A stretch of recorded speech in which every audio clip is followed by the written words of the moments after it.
So guys, a few requests for me to discuss the recent news regarding Boxnation and BT Sports. So here's a video just with a few initial thoughts on it. We will discuss it in the podcast on Wednesday where we may or may not go into it in more depth. Now, I'll start with a slight disclaimer, which is that I haven't had enough time to do a full and proper job on the research, in terms of researching the full scope of the deal. So I'm going to stick with the headlines for the purposes of this. Boxnation and BT Sports will be working together.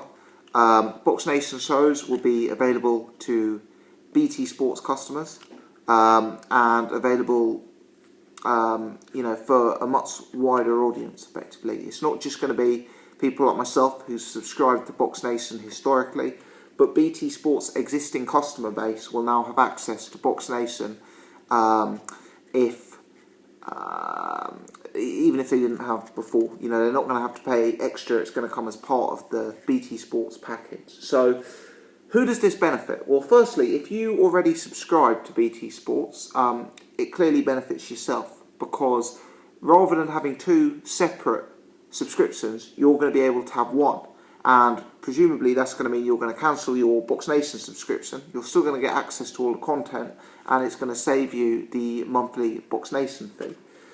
It's also good for the guys at Boxnation who are going to have a chance to attract a much more mainstream and wider audience. Boxnation have done a good job over the years, but let's face it, they've always been a niche channel for hardcore boxing fans. And whilst I'm sure they have crossed over a few times with big fights, notably the Hayes Chisora fight and some other moments, really it hasn't been a platform that's been able to generate the same mainstream interest as Sky Sports, for example. So this is good news if you paid for both packages. This is good news if you are a Boxnation fan, because they're going to get a more mainstream audience. And I actually think this should be viewed as good news just for the average boxing fan, because there's now going to be an injection of cash into the stable and into the Boxnation team and fighters from this deal with BT Sports. And in addition to that injection of cash, there's going to be pressure to put on a large number of shows and of a certain quality. So I must admit, my initial reaction to this news is pretty positive. I'm not someone who feels in any way negative about this news. It strikes me that as boxing fans, we're going to be getting far more fight nights.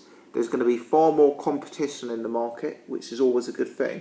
And none of us are going to be asked to pay any more money than we already paid initially. I'm a Boxnation subscriber. I'm not a BT Sports subscriber. So my understanding is I will continue my subscription to Boxnation, and for what will be the same amount I've been paying historically, I'm now going to have access to 30 shows per annum promoted by Frank Warren. From my perspective, that's a win-win, because as much as I like Boxnation, for me, I've kind of viewed it as 3 or 4 large shows a year featuring the marquee fighters and 3 or 4 small horse shows that are often very, very good. Well, those numbers are going up exponentially. Those numbers are going up to 30 shows per annum. And in addition to that, you're still going to get the international coverage that Boxnation has become well known for. So I am viewing this as a very, very positive thing. It's going to inject some competition in the market. Sky have had it their own way and been able to dominate for an elongated period of time. This definitely represents competition. There's going to be a financial boost and a financial injection to Boxnation and Boxnation fighters, and there's going to be more boxing on TV, which surely is a good thing from a boxing fan's perspective. Now, a few observations. 30 shows a year is a hell of a lot. That means Frank Warren is going to have to be putting on a show more than every fortnight. There's going to be months he's going to have to be putting on 3 shows, and those sort of numbers, which is very, very different to what he's been putting on of late. Now, I haven't got the stats in front of me of how many shows Frank Warren's put on in the last year. I know historically he's put on a lot of shows in a year, but recently it's been slightly hit and miss with the amount of shows he's got on. So 30 shows seems like a hell of a lot over the course of the year. That's a real big commitment. And part of me wonders whether that is overstretching the team, overstretching the stable. I certainly hope that isn't the case, but 30 seems like a very, very high number. And if you consider Eddie Hearn's Sky Days, if you consider that there's now potentially going to be boxing on ITV, Channel 5, there's going to be a hell of a lot of boxing on TV. There's going to have to be a lot of schedule classes here because, 30 Frank Warren shows, 20 Matchroom shows, Matchroom pay-per-view shows, Mick Hennessy shows, then you're going to have, perhaps Barry McGuigan shows and shows of that nature. There's going to be a lot of boxing on TV, which is a good thing. But obviously we don't want quality to be compromised. Now, in terms of delivering 30 shows per annum, I am not certain that Frank Warren's current stable has the strength in depth to immediately offer 30 fight nights. Don't get me wrong, they've got a huge amount of prospects coming through. They've got real good fighters and strength in depth in the stable. And having these shows will be an excellent platform to develop those fighters. But here today, do they have fighters to headline and co-main event 30 events? I'm not sure. Now, it's good news for some of their fighters. Guys like Terry Flanagan, who... Terry Flanagan recently fought on a Liam Williams undercard. That sort of stuff won't be happening again. With the stable Boxnation has, with them having 30 shows per annum, a guy like Terry Flanagan, you'd have to assume is going to be a headliner every time he's available to be.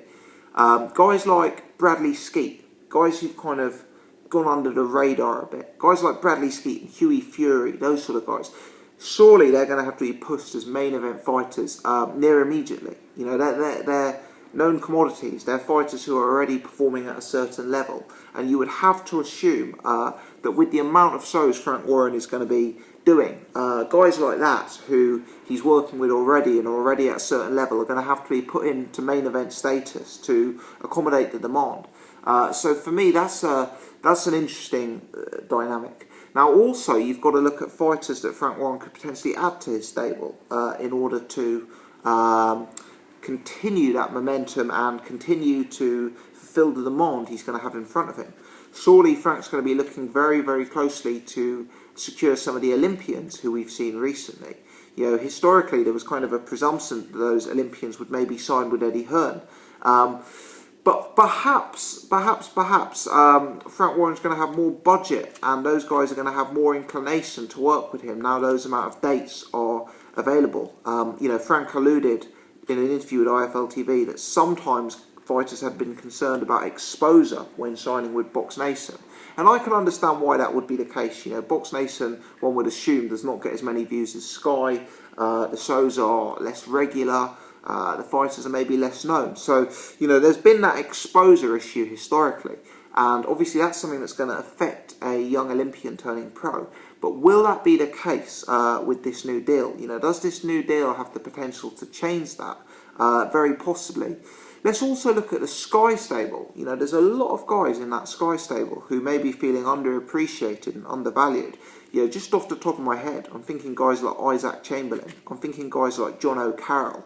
These are guys who are highly rated prospects who maybe will feel they haven't got the attention and the opportunity that they deserved since signing with Matchroom. Maybe the Matchroom stable has so much strength and depth on it at present that those guys are going to be inclined to go elsewhere. After all, someone like Isaac Chamberlain, John O'Carroll, these guys are actually struggling to get on Matchroom shows, full stop. Potentially they could go from a position of struggling to get on Matchroom shows or being, at the bottom of the bills for the big Matchroom shows. I know Isaac recently headlined at your call, but if we're talking about the big bills, these guys are not featuring. They could go from a position of not featuring to being in a position of actually featuring quite high up in the bills. So for guys like that, it's also got to be attractive. Potentially guys who are well-known fighters under the Matchroom banner, but perhaps always the bridesmaid. I'm trying to think of good examples off the top of my head, but you know what I mean, the kind of fighter who always is like a co-main event fighter rather than the sort of main course of the evening, if you like. A guy like Gavin McDonnell, a guy like John Ryder. I'm sure there's more names that aren't immediately springing to mind at this end, but potentially those sort of characters are also going to be looking across and thinking that they could jump straight into main event status at present with Boxnation. So, interesting time. Could we see a lot of fighters changing camps? Could we see a flurry of new signings for Boxnation? I think that is imminently possible. I don't think fighters have maybe had the opportunity to truly express discontent with Matchroom and that setup, because frankly the competition has been so below Matchroom in terms of exposure that there's kind of been a perception that you're better off with Eddie Hearn and you're better off with Matchroom. But maybe this kind of more competitive environment is going to lead to some of those guys, you know, switching camps, some people looking to turn pro being more inclined to sign with Frank rather than Eddie. And Frank's got a great stable in terms of strength and depth. You know, look at the talent coming through. Mitchell Smith, Anthony Yard.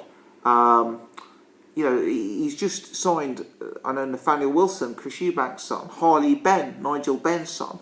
Potentially, guys like that are going to be properly and truly promoted and built with this new framework of shows he's got. Guys like Prince Patel, you know, these are guys who could be developed into big name fighters under this new framework. So, will be very, very, very interesting to see what happens. I'm a bit miffed. I've seen the odd bit of negativity towards this deal. As far as I'm concerned, we're not paying more money.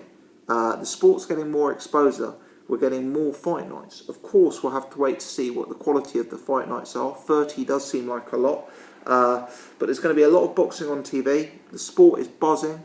And from my perspective, at this stage, I think this is good news. Let me know your thoughts, people. Leave your comments in the section below. Good news or bad news? Are you excited for this new deal? Do you think it represents legitimate competition to the Matchroom and Sky monopoly? Do you think we'll see fighters switching camps as a result? And what kind of fighters do you think we'll see switching camps? Do you think we see very big names? Do you think this is going to unlock the budget for real big names to switch camps? Or do you think it's going to be more the fighters who maybe have struggled to get that main event status? Let me know your thoughts. Do leave them in the comments below. If you've enjoyed the video, please hit the thumbs up button. If you're new to the channel, do take the time to subscribe. Thanks a lot for watching.